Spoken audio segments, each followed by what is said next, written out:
ओ जय हो, जय वंश वाले की। राधे कृष्ण, राधे कृष्ण, राधे कृष्ण, राधे कृष्ण, राधे कृष्ण, राधे कृष्ण।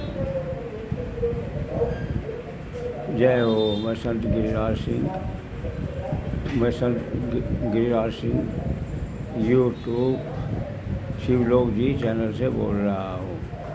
मैं आपको एक भागवत गीता रूपी एक वृत्तांत सुनाता हूँ। एक बार की बात है कि नारद मुनि घूमते घूमते मथुरा आए। वहाँ देखा एक बूढ़ी को रोते हुए देखा। उसके पास अन्य 3 और स्त्रियाँ और रो रही थी। नारद जी ने रोने का कारण पूछा उससे, तुम कौन हो, तुम्हारा क्या नाम है? तो उस स्त्री ने कहा, मैं भक्ति हूँ। और नारद जी ने देखा उस नारी के पास में 2 बूढ़े अचेत पड़े हुए थे। उन्होंने कहा कि महाराज, मैं भक्ति हूँ और ये मेरे 2 पुत्र हैं, ज्ञान और वैराग्य। मैं द्रविड़ में पैदा हुई, दक्षिण में सियानी हुई, गुजरात में बूढ़ी हुई और फिर यहाँ मथुरा आकर मैं फिर से जवान हो गई। और महाराज मुझे लज्जा आ रही है, लोग मुझे अनेक प्रकार की बातें चेतावनी देते हैं कि पुत्र तो बूढ़े हैं और ये जवान है। अब उन्होंने नारद जी ने कहा कि हे भक्ति, अब कलयुग में कोई ज्ञान वैराग्य को नहीं पूछता, क्योंकि कलयुग के पाप के कारण ही उनके जो है पाप के कारण ही ये अच्छे पड़े हुए हैं।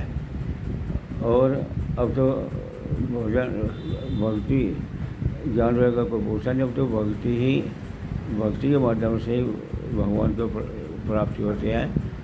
और भजन कीर्तन भागवत सुनने से से ही मनुष्य का कल्याण हो जाता है। तो भक्ति ने कहा, हे ईश्वर, मुझे कोई उपाय बताइए, कोई मुझे वरदान दीजिए जो मेरे बच्चे जवान हो जाए।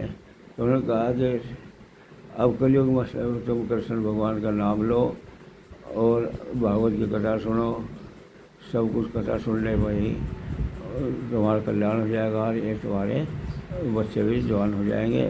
तो उन्होंने भक्ति ने एक गंगा के हरिद्वार गंगा किनारे बड़े बड़े ऋषि मुनि आए, उन्होंने भागवत की कथा कही और भक्ति भी कथा सुनने में शामिल थी।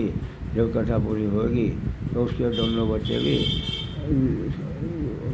अच्छे फले में होश में आए और उन्होंने प्रभु का गुणगान किया। बोल बंसी वाले की जय, राधा कृष्ण राधा कृष्ण राधा कृष्ण।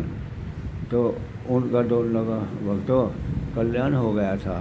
तो भागवत कथा सुनने का बड़ा महत्व है। मेरी विनती है कि सभी भागवत कथा सुना करो।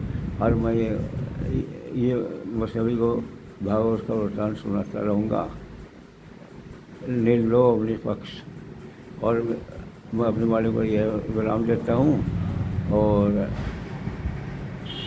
मेरा सभी को आशीर्वाद।